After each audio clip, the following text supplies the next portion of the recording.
Igreja, graça e paz. Mais uma vez, graça e paz. Felizes com Jesus, digam aleluia.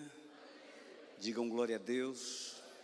Louvado e agradecido é o nome do Senhor. De fato, eu não sou muito de sair da igreja que sou pastor.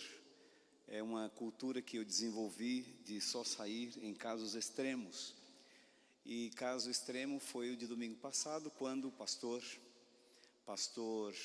da cidade de Teófilo Otoni, aniversário da Igreja Batista Ebenezer. Então, esse pastor nos convidou para estar lá e eu não tive coragem de dizer não. Até mesmo porque, graças a Deus, nós temos alguns líderes aqui, tem o pastor Felipe, que nos substituiu aqui com bastante vantagem. Foi muito bom estar lá em Teófilo Otoni, não só por isso, mas rever aquela igreja que eu vi nascer, rever aquele pastor, o nome daquele pastor sugestivo, o nome dele é pastor Clemente. E o tempo todo fiquei lembrando do pai do pastor Felipe, que hoje mora na glória, mora com Jesus. Mas foi muito bom estar ali com aquele colega, muito bom estar ali com aquela outra igreja. Fomos bem, graças a Deus, voltamos também muito bem. E estamos aqui para juntos glorificarmos o nome do Senhor Jesus. Aproveitando esse momento assim, que eu sou bem descontraído, eu acho que vocês já perceberam quando eu estou pregando, embora sério. Descontraído, mas embora sério, por causa da palavra de Deus. Mas eu vi o pastor Felipe dizer aqui que existe um bar, ou melhor, uma boate, alguma coisa assim, ainda com o nome Igreja de Jesus, lá na Holanda. E não está muito longe disso acontecer, não. Houve um período em que a gente tinha alguns núcleos, algumas congregações iniciantes. E tinha um seminarista que era daqui da nossa igreja. Esse seminarista nos falou de querer abrir um trabalho aqui na cidade. E eu falei, não, tudo bem, você pode abrir o trabalho. Aluga um ponto, e ele alugou um ponto, e alugou um ponto no bairro Limoeiro, tá? E colocou lá, Igreja Batista Missionária, e colocou a placa assim bonita, Igreja Batista Missionária e tudo, mas o rapaz não era muito persistente, então a congregação durou apenas 1 mês e 15 dias. Aí ele entregou o ponto, e aí veio um bar e alugou o mesmo ponto, e o dono do bar não quis tirar o nome, ficou lá, Igreja Batista Missionária, vendendo cachaça, vendendo um monte de coisa.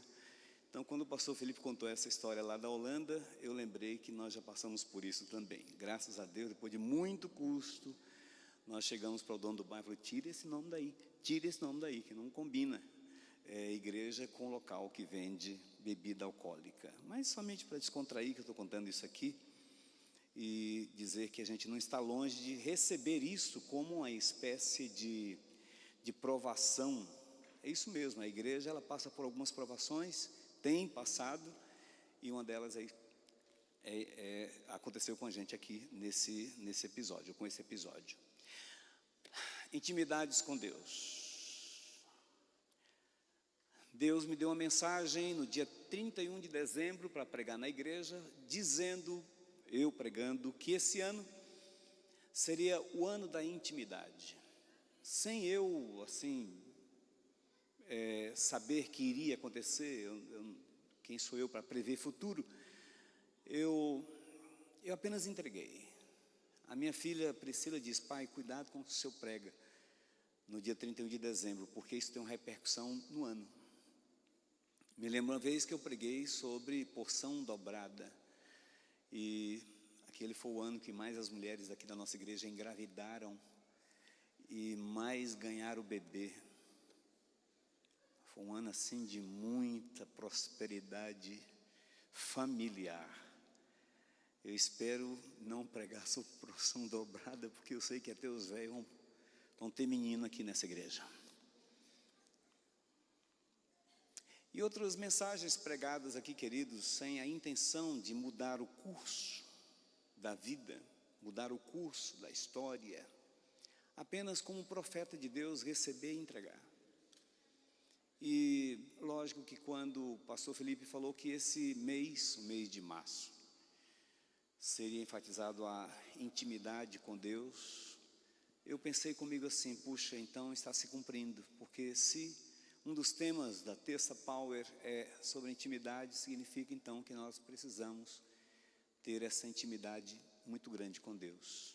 De um certo tempo para cá, creio que nós motivados pelo avivamento que está acontecendo lá nos Estados Unidos, naquela faculdade, naquela capela da faculdade, repercutiu no mundo inteiro e chegou até nós também a repercussão. Lógico que a gente quer, eu quero, vou repetir aqui para a igreja falar amém comigo, eu quero ser avivado por Deus, eu quero intimidade com Deus, eu quero saber de Deus o que eu tenho que falar na frente da igreja. Isso é intimidade. Eu quero saber de Deus que horas que eu posso viajar, o que eu devo fazer na viagem. Sim, isso é intimidade com Deus. Eu já contei uma vez aqui, e há muito tempo atrás um irmão até me criticou, quando uma certa vez na nossa loja, vitrine, aquelas vitrines que tinha ainda as luzes fluorescentes, e uma daquelas lâmpadas pegou pirraça. Você sabe como que é? Ela fica primeiro, ela fica com a extremidade escura, e aí ela pega pirraça. Aquelas lâmpadas elas só acendem quando elas querem, quando elas estão pirracentas. E eu liguei a lâmpada da vitrine da loja, e aquela lâmpada ficou ali sem querer ligar. E eu fui lá e peguei naquela lâmpada, e ela não ligava de forma alguma. E eu então, no ímpeto, eu falei assim, em nome de Jesus você vai ligar. E ela ligou. Aí eu contei isso na frente da igreja, o irmãozinho criticou ainda. Pai, tinha que comprar outro reator, né, pastor? Tinha que comprar outra lâmpada. Eu falei, não, eu queria ter intimidade com Deus. O que me impede de eu ter intimidade com Deus? De eu falar, Deus, eu quero assim, e Deus me atender. Eu quero assim, e Deus me atender. Queridos, essa intimidade forçada, requerida nossa com Deus, talvez precisa ser mais enfatizado. Tem muita gente que tem intimidade com outras coisas, mas não tem com Deus. Tem muita gente que tem intimidade com o vizinho, mas não tem com Deus. Tem mais intimidade com o time de futebol dele. Ele sabe a escalação do time de futebol, desde o goleiro ao gandula, mas ele não sabe o nome dos 12 apóstolos. Então a gente precisa ter essa intimidade, a gente precisa procurar essa intimidade. Ler Bíblia é para provocar a intimidade. Nós estamos aí sistematicamente já no 3º ano que eu estou lendo a Bíblia toda. Eu louvo muito a Deus pela vida do Éder, que já ultrapassou aos 33 vezes o Éder já leu a Bíblia, graças a Deus. E tivemos uma irmã aqui, a irmã Gilmar era o nome dela, que ela conseguiu ler em um ano a Bíblia dela 12 vezes. Ela leu uma vez por mês. Essa irmã faleceu, está com Jesus, mas deixou esse legado, deixou esse exemplo. E o que eu quero aqui transmitir para a igreja é o seguinte, é que a gente quer essa intimidade, a gente busca essa intimidade. Mas hoje eu vou pregar no outro prisma. Eu quero pregar hoje, será que Deus também quer ter intimidade com a gente? Como que fica os pensamentos de Deus? Como que fica assim a ideia de Deus a respeito de um relacionamento íntimo com a igreja?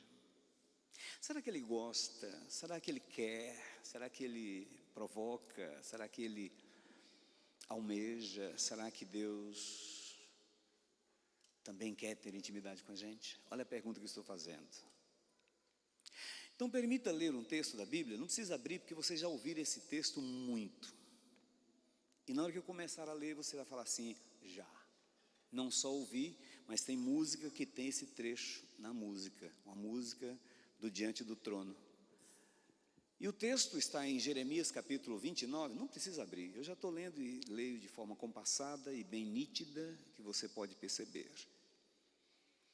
Jeremias no capítulo 29, dos versos 10 em diante diz assim, assim diz o Senhor, logo que se cumprirem para a Babilônia 70 anos, atentarei para vós outros, ou seja, Deus dizendo, eu vou ficar atento a vocês, e cumprirei para convosco a minha boa palavra, tornando a trazer-vos para este lugar. E aí, a parte que vocês mais conhecem está no verso 11 em diante, dizendo assim: eu é que sei que pensamentos tenho a vosso respeito, diz o Senhor, pensamentos de paz e não de mal, para vos dar o fim que desejais. Então me invocareis, passareis a orar a mim e eu vos ouvirei.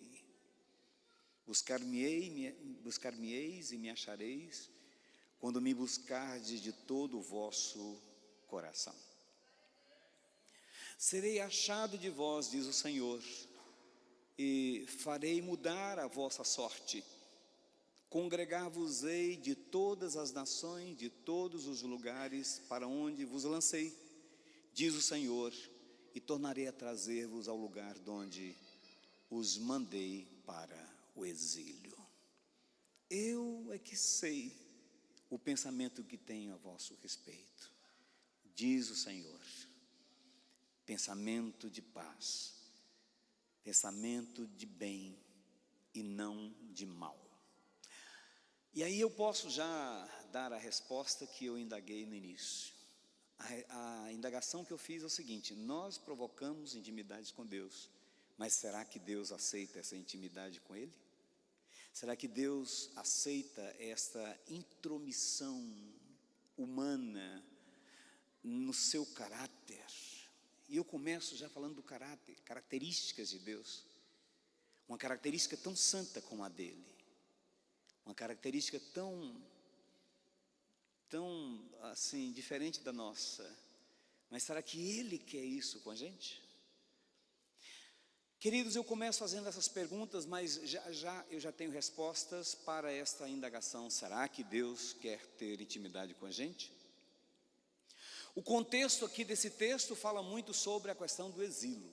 É o seguinte: nos seus altos e baixos entre os governos dos reis de Israel, dos reis de Judá, principalmente os reis de Israel, porque houve uma divisão. O Éder sabe muito melhor do que eu dessa divisão, a causa principal, qual foi, onde Israel, 12 tribos, dividiu 10 para um canto, 2 para outro. Essas 2 de cá ficou com o nome Judá, capital Jerusalém. As 10 de cá ficou como Israel, capital Samaria.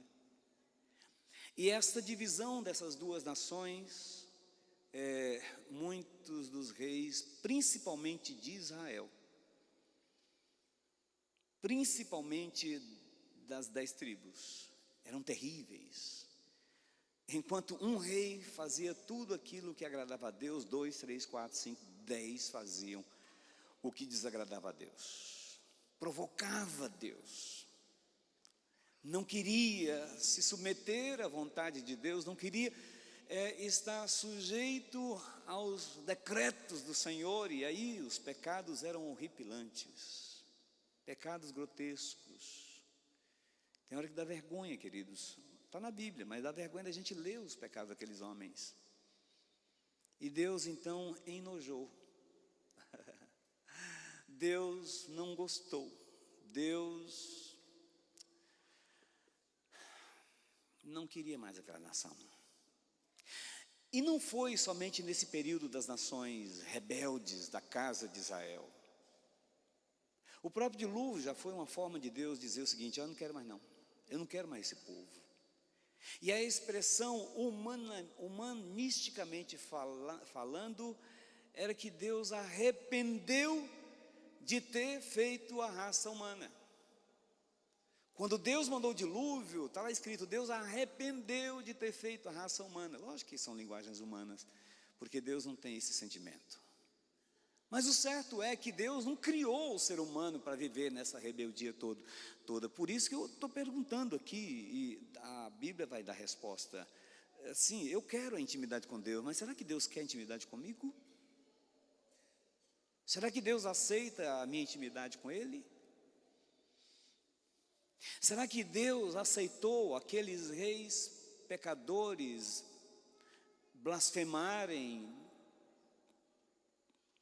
viver momentos de intimidade com Baal, com postes ídolos, com deuses das nações pagãs, e Deus assim aceitar. Esse contexto aqui mostra um período em que Deus, de paciência esgotada, crente fala assim, tá? Se fosse incrédulo falaria outra palavra. Deus de paciência esgotada, Deus falou o seguinte: quer saber de uma coisa? Eu vou dar um castigo neste povo de tal maneira. E o castigo, sabe qual foi? O exílio. Deus permitiu que o rei da Babilônia, permitiu que Dario, outro rei perverso, permitiu que Artaxerxes e outros reis lá, pegasse Israel, tirasse lá da sua terra, justamente do seu chão, da sua casa, e levasse para a Babilônia cativos. Não só cativos, mas muitos ficaram mortos, muitos foram destruídos, casas destruídas. Então o contexto é este: um povo rebelde. Falem comigo, só para a gente poder localizar na mente. Um povo rebelde que não estava mais em sua própria terra. Então o surpreendente foi Deus falar. O surpreendente foi Deus tentar resgatar a intimidade. O surpreendente foi Deus falar assim: eu interesso em voltar a ter comunhão com esse povo. E aí, queridos, surge esse texto. Por incrível que pareça, o capítulo 29 foi uma carta que Jeremias escreveu aos cativos da Babilônia. Ele escreveu uma carta, uma epístola. Escreveu aquela carta, e na carta ele está contando toda essa historicidade de rebeldia, e mostrando que não foi Deus que rebelou, mostrando que a culpa foi deles próprios, mostrando que eles não deviam ter feito o que fez, mostrando que foram eles que afastaram de Deus, mostrando que foram eles que bagunçaram o relacionamento com Deus. E surpreendentemente, no meio dessa carta, Jeremias entrega uma profecia, e que linda profecia. A boca de Deus, usando Jeremias, diz assim: olha, eu é que sei que pensamentos tenho a vosso respeito, diz o Senhor, pensamentos de paz e não de mal, para vos dar um fim que vocês desejam. É como se fosse Deus trocando de palavra, dizendo o seguinte: olha, eu sei que vocês foram rebeldes, eu sei que vocês fizeram o que não presta, eu sei que vocês pisaram na bola, eu sei que vocês adoraram outros deuses, mas eu, o Senhor, e aqui eu queria que a igreja manifestasse glorificando: eu, o Senhor, é que tenho pensamentos bons a vosso respeito. É como se Deus tivesse dito o seguinte: olha, por muito tempo eu estive amargurado com vocês, com muito tempo eu estive chateado com vocês, com muito tempo eu quis extirpar vocês, deixar na mão de Nabucodonosor, na mão de Dario, na mão de Artaxerxes e qualquer outro rei daquela época, Belsazar também, não sei, o outro lá, todos esses reis, para poder dar um castigo em vocês. Mas ao mesmo tempo, queridos, olha que palavra consoladora, ao mesmo tempo Deus fala assim: mas eis que eu agora vos perdoo, eu quero vocês de volta para mim, eu quero ter comunhão com vocês. Agora a comunhão não é de vocês comigo, eu é que quero ter comunhão com vocês.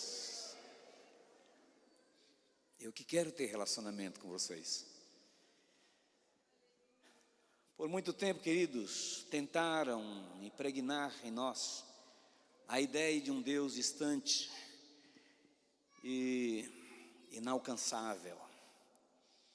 E aí eu lanço mão da minha história de infância, da minha história de adolescência, meus avós católicos praticantes, católicos que não deixavam as 6 horas da tarde passar sem fazer as orações dela lá, minha avó, e passar incenso em toda a casa. E de repente aqueles netos, e não eram poucos, só minha mãe deu 11 netos, morreram 2, ficaram 9. Uma outra tia deu mais 5 netos, e tudo morando na casa da avó. E aí vocês imaginam que bagunça essa meninada toda. E de repente, ela criava o porquinho, naquela época podia criar centro urbano, podia criar porco, galinha, criar o que vocês queriam. E com aqueles meus primos, a gente é que torturava os porquinhos dela. Cheguei a fazer assim com a pena de galinha, colocar uma cera de abelha embaixo, um alfinetezinho assim, e a gente fazia assim, ó, nas costas do porco, e esse porco saía rebolando assim, e gritando. E eu sei que a minha avó, quando via aquilo, ela ficava irritada. E além dos nomes feios que ela nos xingava, miserável, desgraçado, nomes assim, ela também usava Deus. E falava assim, olha, os olhos de Deus estão sobre vocês. Irmãos, e ela regalava o olho de tal maneira que ficava um olho só, não tinha cara, era um olho só. Quando ela fazia assim, os olhos de Deus estão sobre vocês, irmão, dá um medo. E como se não bastava ela dizer os olhos de Deus, ela falava assim também, a mão de Deus vai pesar na sua cabeça. Irmãos, eu imaginava uma mão de 15 toneladas, me baixando assim, me acabando comigo. Então a ideia que a gente tinha de Deus era assim, era um Deus que estava pronto a atender as vós nervosas, um Deus que estava pronto a irar-se, um Deus estressado. Sempre imaginei aquele Deus assim sentado no trono com a raiva, ruga assim na testa, e pronto para poder descer a sua mão sobre a minha cabeça e eu ser extirpado da face da terra. Até que eu vi que Deus não é assim. Aliás, só para você dizer aleluia, glória a Deus, até que eu vi que Deus também quer ter intimidade comigo. Talvez por querer manter a ideia de monopólio da religião, dificultar o acesso a Deus. Sim, até pouco tempo a religião, ela fazia questão de monopolizar Deus de tal maneira que até os sacerdotes rezavam a missa de costas e ninguém tinha acesso à Bíblia, para que eles pudessem manipular a religião, manipular os adeptos da religião, com o fim de explorarem a ingenuidade da fé, é que supervalorizaram a ignorância das pessoas. Antes da reforma protestante do século XV, via-se abusos, desmandos nas infames cobranças de indulgências, para apaziguar um Deus irado e vingativo, propenso a descarregar todo o ódio escondido nos seres humanos. Até hoje, nós sabemos que tem pessoas que têm medo de Deus. Até hoje, nós sabemos que tem pessoas que não querem encarar Deus. Uma pessoa, uma certa vez, me disse claramente, pastor, sabe por que eu não leio a Bíblia? Porque eu sei que na Bíblia tem um caminho que vai mandar a gente para os céus. Mas eu tenho medo de ler aqueles versículos que mandam a gente para o inferno, porque Deus vai mandar. Muita gente tem essa ideia desse Deus distante, desse Deus vingativo, desse Deus encolerizado, desse Deus mau, desse Deus nervoso. E até hoje a gente tem esse negócio. Foi difícil eu tirar aquela ideia da minha avó, dizer que a mão de Deus ia pesar na minha cabeça, que o olho de Deus estava sobre mim, aquelas coisas como se Deus fosse o meu maior inimigo. Eu vou repetir, queridos, como se Deus fosse o meu maior inimigo. De repente tudo isso cai por terra quando eu descobri que Deus é o meu maior amigo. Quando eu sei que Deus quer cuidar de mim nos mínimos detalhes. Se você ler o Salmo 139, você vai descobrir um Deus tão próximo, que diz ainda o seguinte: antes de você ser o que você é, ainda quando a substância estava informe, sem forma, Deus já tinha escrito todos os seus dias, cada um escrito e determinado por Ele. Tu me sondas, Senhor, e me conhece. Tu me cercas por detrás me cercas pela frente, põe sobre mim a tua mão. E quando eu fui lendo esse texto de Salmo 139, que a mão de Deus estava sobre mim, eu senti uma paz tão gostosa, tão maravilhosa, não aquela mão pesada que a minha avó dizia, mas uma mão suave, dizendo: filho, eu estou contigo, por onde quer que andares, eu é que sei quais os pensamentos que tenho a vosso respeito, pensamentos de paz e não de mal. Voltando ainda sobre essa ideia que se tinha de Deus, muitos achavam que Deus ia cobrar ou aceitar a cobrança de indulgências de um Deus irado, vingativo, propenso a descarregar todo o ódio escondido nos humanos. Ainda bem que Martim Lutero teve a coragem de desfazer a farsa e proclamou que a salvação era de graça, mediante a fé. E olha que o texto ainda completa: isso não vem de vós, é um dom de Deus. Agora, por outro lado, queridos, vamos aqui também ser realista. Não vamos achar que a igreja é um país de maravilha da Alice. Não. A igreja é um lugar de tratamento. A igreja é um lugar de discipulado. E quando eu falo discipulado, eu já fui no radical. A palavra disciplina tem tudo a ver com discipulado. Então a igreja é um lugar de disciplina. Não é na igreja como um dia eu vi, eu só não falei nada, eu só dei uma olhadinha para ver se a irmã achava que eu estava olhando. A irmã fez questão de sentar e puxar uma cadeira dessa assim, colocar os dois pés ainda assim. Eu fiquei pensando: meu Deus, será que ela faz isso na casa dela? Será que ela faz isso na casa de visita? Ou quando visita alguém? Será que eu posso chegar aqui na igreja com a camisa machão assim, aquela camisa que parece mais uma sacola de supermercado, entrando na igreja? É um lugar de disciplina também. Deus não é irado, mas Deus não é relaxado. Temos que entender que Deus tem padrões, e esses padrões que Deus tem são passados para nós para manter respeito. Paulo fala: todas as coisas me são lícitas, mas nem todas me convêm. Vamos começar a ter entendimento disso aí. Por outro lado, vivemos hoje um evangelho barato, banalizado pelos chamados progressistas da fé, que aproveitam o impulso dos saudosistas do mundo para pregar um evangelho descaracterizado da palavra de Deus, com o fim de lotarem seus templos, mensagens do tipo: não tem nada a ver, Deus quer só meu coração, isso é religiosidade, basta só a graça e a fé, obras não salvam.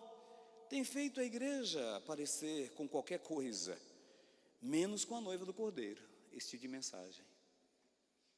Talvez por isso, queridos, eu fico primando tanto pelos princípios. Todo templo presbiteriano tem uma frase de um livro chamado Abacuque.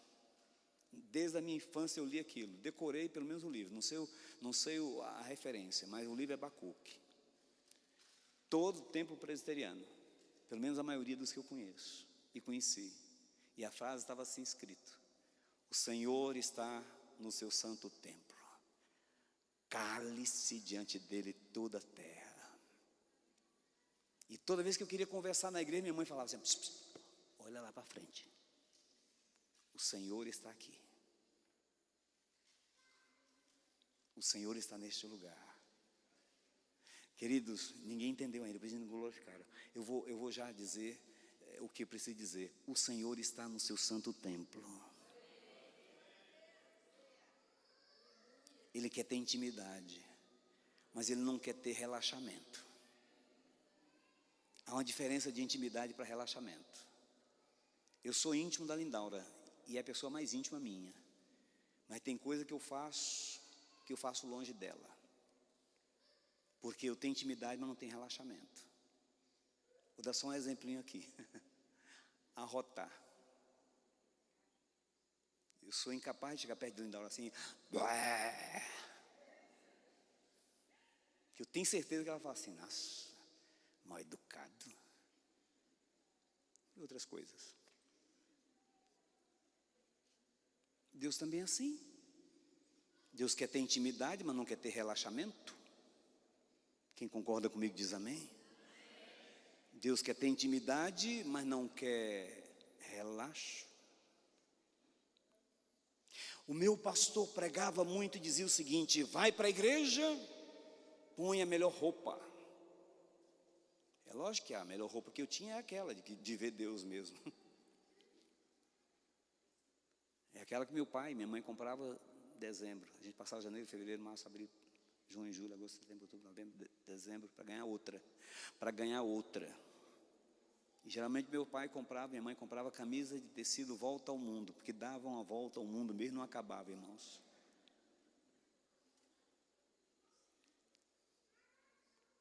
O meu pastor parece até que exagerava. A melhor roupa tem que ser a de vir para a igreja. Na hora de tirar a oferta, a melhor nota. Até hoje a Lindaura é assim. Ela vai recolher dízimo, vai tirar dízimo do que ela recebe na loja, ela tira a nota mais novinha. Isso é um relacionamento íntimo com Deus, de dar o melhor que a gente tem. Esses dias um colega nosso estava postando, colega de seminário, formou no nosso seminário, formou antes de mim, formou um ano antes de mim. E ele postou as fotos dele sendo ordenado, e tem uma foto que eu estou assim sentado, e aí ele colocou, este que está sentado aí é o Carlinhos, até hoje eles me chamam de Carlinhos, e ele cantou no dia da minha formatura uma música inesquecível. Eu já não estava lembrando mais, mas como o colega falou, eu lembrei. A música tinha uma frase assim, olha: dá seu melhor para o mestre. E por aí vai a música, só dizendo, dá o seu melhor para o mestre. Dá o seu melhor para o mestre. Dá o seu melhor para o mestre. Eu vou continuar falando, queridos, porque eu sei que a igreja está reagindo. Dá o seu melhor para o mestre. E ele me fez lembrar dessa música. E eu lembrei que realmente eu cantei na ordenação dele. Aí quando foi na formatura, na minha formatura, aí esse colega falou, Carlinhos, canta a mesma música. E aí quem tinha que dar o melhor para o mestre era eu. Então dá o seu melhor para o mestre. Hoje, queridos, eu posso não ser o melhor pastor desta cidade, eu posso não ser o melhor pastor desse estado, eu posso não ser o melhor pastor deste país, mas eu quero ser o pastor que dê o melhor para o Senhor. Minha força, minhas energias, minha juventude, meu suor,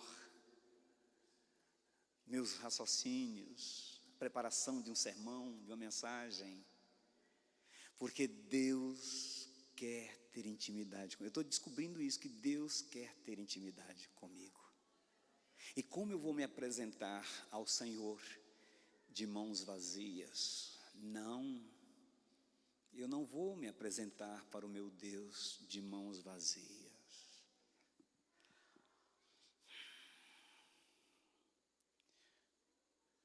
Muita gente tem feito o evangelho sem graça, achando que está na graça. Muita gente tem feito um evangelho contextualizado com o pecado, sendo que a palavra diz, não contextualize com este mundo. Não quero, queridos, aqui denegrir igreja, colega nenhuma, mas eu sei de uma igreja aqui em Patinga que resolveu fazer uma certa vez um culto, onde daqui para cá eram torcedores do Atlético Mineiro, e daqui para cá eram torcedores do Cruzeiro. Se eu vou fazer isso na minha igreja para adorar o meu Deus, nunca. Eu sei que Cruzeiro e Atlético pode ser uma paixão, mas uma paixão que não satisfaz. como a paixão de Cristo por mim? Eu sei que gritar galozeiro não vai me levar a nada, mas que aproveitando esse interesse de Deus em ter comunhão comigo, eu posso, mesmo com a minha voz embargada ou mais baixa, dizer glória a Deus. E eu sei que naquela hora Ele vai ouvir a minha glorificação, vai aceitar a minha exaltação a Ele, vai aceitar o meu louvor que é dado para Ele. Isso eu não vou tirar dele para dar para Cruzeiro, para Atlético ou para qualquer outra coisa que exista nessa terra. Ao Senhor Deus adorarás e só a Ele darás culto. Aí sim vai ficar caracterizado a intimidade minha com Ele, Ele comigo.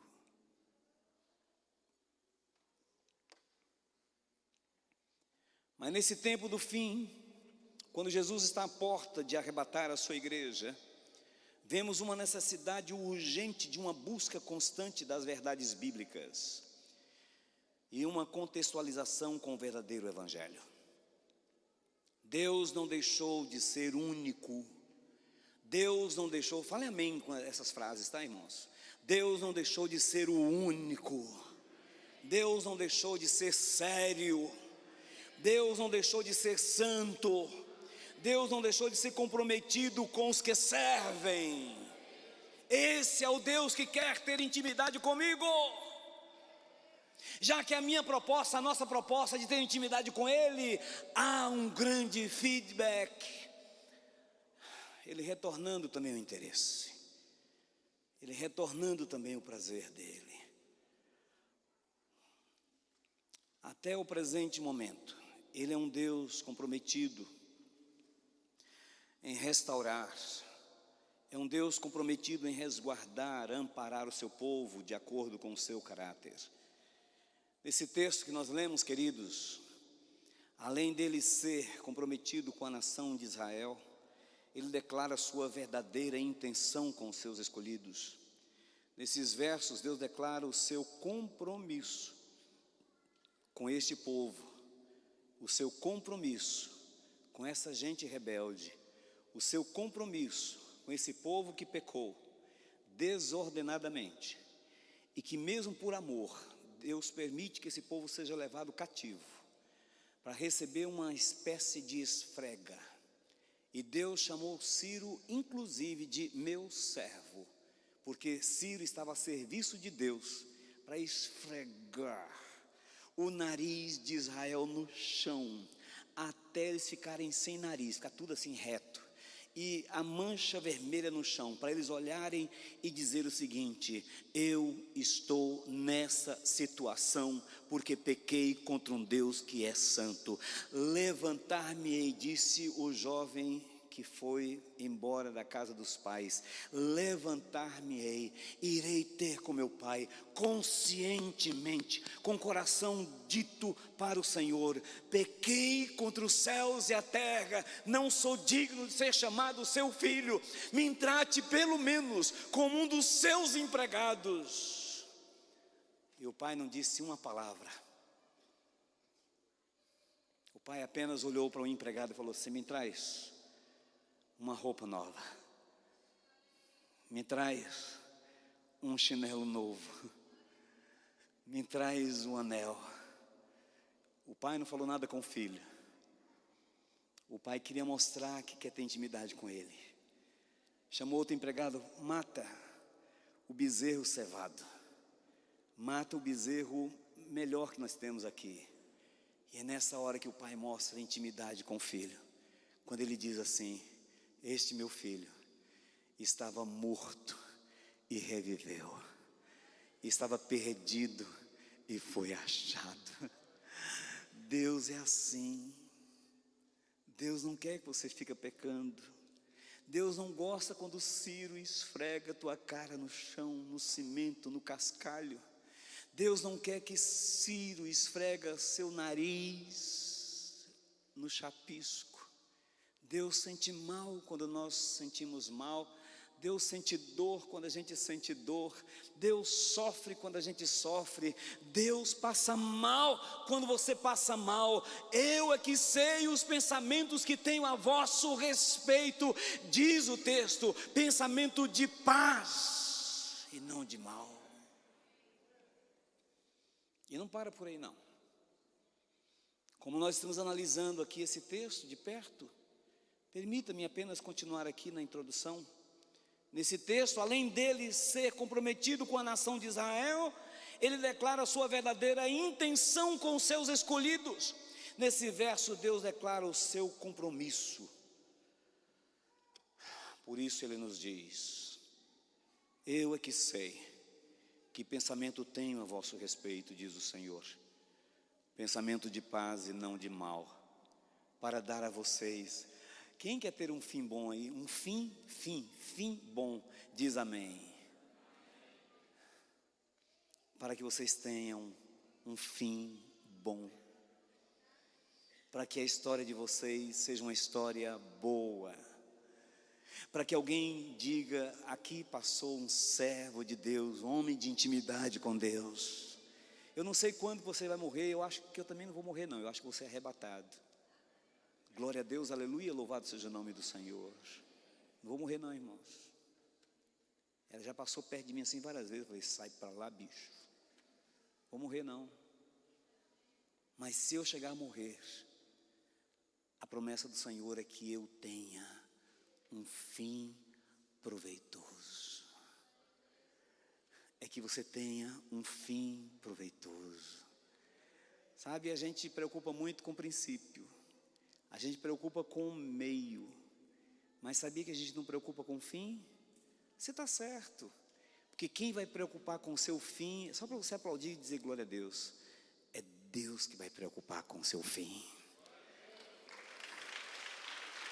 Nesse texto está dizendo: eu é que vou dar para vocês um fim proveitoso.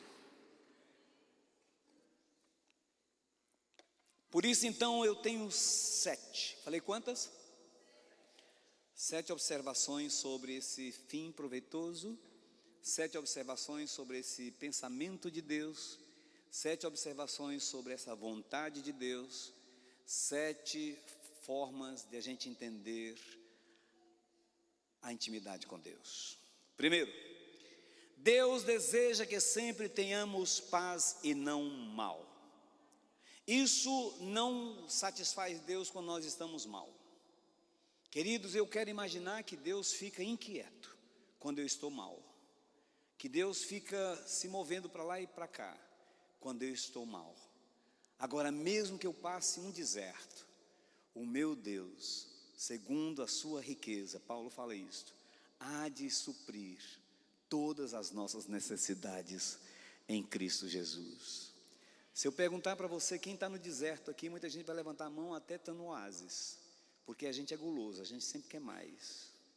Mas eu já passei desertos, a minha esposa já passou desertos, como família nós já passamos desertos. Escute isso aqui, olha, como pastores nesta igreja, nós já passamos desertos, mas acontece que Deus tem para a gente pensamentos de bem, de paz e não de mal. Se às vezes a gente entra numa situação difícil, é porque nós entramos espontaneamente. Eu nunca deixei de contar para vocês aquele caso daquele consórcio, que eu fiz sem perguntar a Deus, sem perguntar a minha esposa, eu fiz no impulso. E depois de ter pago 50 parcelas, o consórcio simplesmente quebrou. E aí eu fiquei querendo saber se eu ia receber. E eu estava assistindo minha televisão, e de repente o William Bonner, a mancha dele era menor ainda, ele estava dizendo assim: mais um consórcio quebrou no Brasil. E eu pensei, quebrou de todo mundo, menos o meu. Aí ele falou assim: o consórcio foi o consórcio tal, foi justamente o meu e de mais ninguém. E eu falei: meu Deus, e agora? Eu devia ter perguntado a Deus na hora de fazer o consórcio. Devia ter perguntado a minha esposa: Lindaura, o que você acha? Que mulher na hora dessa tem um 7º sentido. Alguém disse que gato tem 7 vidas, e eu acho que mulher também. Tem 7 sentidos, 7 vidas, sei lá. Eu devia ter falado, eu devia ter perguntado. Mas, infelizmente, Deus me deu uma lição. Quando fala em consórcio comigo, eu arrepio, queridos. Até onde não tem cabelo, eu arrepio. Vem cá em cima, assim. De medo desse trem. Porque Deus não quer nada de mal para mim. Deixa eu falar essa frase para você falar amém. Porque Deus não quer nada de mal para você. Nós procuramos com nossas próprias mãos. Segundo, Deus deseja que tenhamos sempre o que precisamos. Foi Jesus quem disse: se um filho pedir pão, não vai dar pedra. Se pedir peixe, não vai dar cobra. Se pedir um ovo, não vai dar escorpião. Deus, escute isso aqui para você falar amém, glória a Deus. Deus só tem coisas boas para os seus filhos. Terceiro, estarei ouvindo suas orações. Felizes são aqueles que têm a convicção de que Deus está ouvindo as suas orações. Agora, tem oração que Deus não escuta. Está escrito na Bíblia: pedi e não recebeis, porque pedis para o vosso próprio deleite. Então essa oração eu tenho certeza que Deus não vai escutar. Mas se nossas orações estiverem de acordo com o caráter de Deus, com a personalidade de Deus, com a vontade de Deus, tudo que pedirdes ao Pai em meu nome, Ele vos conceda. Está escrito na palavra. Quarto, estarei presente no momento certo. Isso, evidentemente, dependendo de uma busca sincera. Quando está escrito: buscar-me-eis e me achareis, quando me buscardes de todo o vosso coração, significa que a gente se compromete a uma busca sincera, a uma busca honesta, a uma busca única. Quinto, estarei dando fácil acesso a vocês, ou seja, vocês vão me achar. Vocês vão me achar. De vez em quando alguém fala assim: pastor, eu queria tanto conversar com o senhor, pastor. Eu falo assim: eu estou aí, você vai me achar. Ou me acha na igreja, ou me acha na rádio, ou me acha em casa, ou me acha aqui na Cidade da Fé. Em qualquer lugar vocês me acham. Eu me deixo ser achado. Eu me deixo ser encontrado. Deus, pela mesma forma. Deus fica assim o tempo todo, só querendo escutar. Se alguém falar assim: ai Senhor, Ele rapidamente já fica perto de você. Aí de repente você fala assim: quem pode me ajudar? Ele fala: eu, o Senhor teu Deus, não te abandonarei, não te deixarei. Se passares pelas águas, elas não te submergirão. Se passares pelo fogo, ele não te queimará. Eu, Senhor, seu Deus, estou contigo em todos os momentos. Sou eu quem te salvo. Sou eu quem te curo. Sou eu quem te cuido. Estarei presente no momento certo. Estarei dando fácil acesso. Sexto, mudarei a sua sorte. Tem uma certa vez, irmãos, que eu exagerei num pensamento doutrinário. O meu exagero doutrinário foi quando eu disse que crente não tem sorte e nem azar. Falei isso uma época e continuo falando também, não importa não. Crente não tem sorte, mas também não tem azar. E aí eu acrescentei dizendo o seguinte: crente ou tem Deus ou não tem. Se eu tenho Deus, eu tenho sorte. Se eu não tenho Deus, eu estou perdido. Eu estou no azar. Então o certo é dizer o seguinte: eu não tenho sorte, eu tenho um Deus que cuida de mim. Sétimo, removerei meu povo para um lugar seguro. Tem horas que eu fico até com a Lindaura, imaginando com ela assim: Lindaura, momento tão difícil da Igreja Batista Missionária, momento tão assim melindroso que a gente estava, pandemia, a igreja lá sem telhado, galeria quebrada, e de repente a gente veio quase que empurrado por Deus para esse lugar aqui. Praticamente Deus fez assim, ó, jogou a gente aqui nesse lugar chamado Cidade da Fé. E esse lugar é um lugar tão seguro. Nunca vizinho achou que a gente está gritando demais, aleluia, glória a Deus. Lá a polícia foi chamada 7 vezes para poder fazer a gente calar a boca. Aqui é o contrário, a polícia veio aqui, irmãos, mais ou menos 130 e poucos sargentos se formaram sexta-feira passada aqui, ó, nesse lugar. Uma festa, eu tinha mais, tem um policial ali, é uma brincadeira que eu vou fazer, tá? Tinha mais policial do que gente aqui, irmãos. Mas assim, estava lotado de polícia, esse negócio estava caque.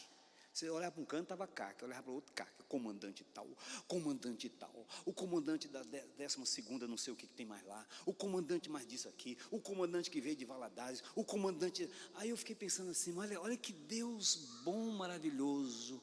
Em 3 anos atrás, um integrante do 14º Batalhão apenas fez um fuzuê em nossa vida. Eu tive que responder 7 inquéritos policiais, só porque a gente estava gritando aleluia, glória a Deus. Aí ele não gostou, levou a gente em juízo praticamente. Hoje, isso aqui lotado de polícia. Irmãos, eu cansei de ficar assim ó, o tempo todo para um e para outro. Nunca dei tanta continência como naquele dia, e orgulhoso. Eu pensei assim, a igreja agora está servindo a polícia, a igreja agora está sendo um local que a polícia gosta. É assim que Deus faz. Deus te tira do opróbrio. O que significa essa palavra, opróbrio? Vergonha. Deus te tira da vergonha e te coloca num lugar de honra.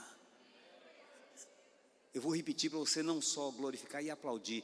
Deus te tira da vergonha e te coloca num lugar de honra.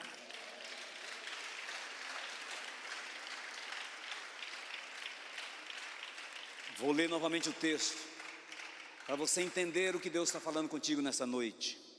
Eu é que sei que pensamentos tenho a vosso respeito, diz o Senhor, pensamento de paz e não de mal, para vos dar um fim que desejais. Então me invocareis, passareis a orar a mim e eu ouvirei. Buscar-me-eis e me achareis, quando me buscardes de todo o vosso coração. Serei achado de vós, diz o Senhor, e farei mudar a vossa sorte. Congregar-vos-ei de todas as nações, de todos os lugares para onde lancei, diz o Senhor, e tornarei a trazer-vos ao lugar de onde eu mandei vocês para o exílio. Eu, Senhor, quero ter essa intimidade com o meu povo. Eu, Senhor, é quem faço isso com o meu povo. Eu, Senhor, é quem faço isso com a minha igreja. Eu quero ter comunhão com Deus. Eu faço a mesma pergunta do início da mensagem. Mas será que Deus quer ter comunhão comigo? Quer ter intimidade comigo? Diante de tudo isso que eu falei, a resposta é yes. Sim, com certeza. Quero concluir. Estou aqui com 15 minutos depois das 9, porque também o pastor Felipe me passou tarde. Conclusão. Compreender os pensamentos de Deus não é tarefa por demais impossível. Compreender os pensamentos de Deus não é nada que não se consiga. Compreender os pensamentos de Deus não pode ser dificultado pela ciência, não pode ser dificultado pela filosofia, não pode ser dificultado pela teosofia, nem a própria teologia. Querer entender os pensamentos de Deus é só buscar na própria experiência humana, evidentemente com uma grande dose de humildade, ansiedade, convicção e fé. A própria fé é a porta de entrada, é o cartão de crédito para você ter intimidade com Deus, que a Bíblia diz claramente, sem fé é impossível agradar a Deus, até mesmo porque Deus, Ele quer ter grande interesse em nós, pelo fato de sermos sua imagem, sua semelhança. Isso faz com que Ele se interesse por nós. Faz com que Ele intensifique o seu cuidado por nós e realize os seus propósitos em nós. Precisamos dar essa resposta a Ele, já que os beneficiários ou os beneficiados somos nós. Que Deus te abençoe. Fique em pé, só um instantezinho. Pastor Felipe, pode vir aqui para o encerramento.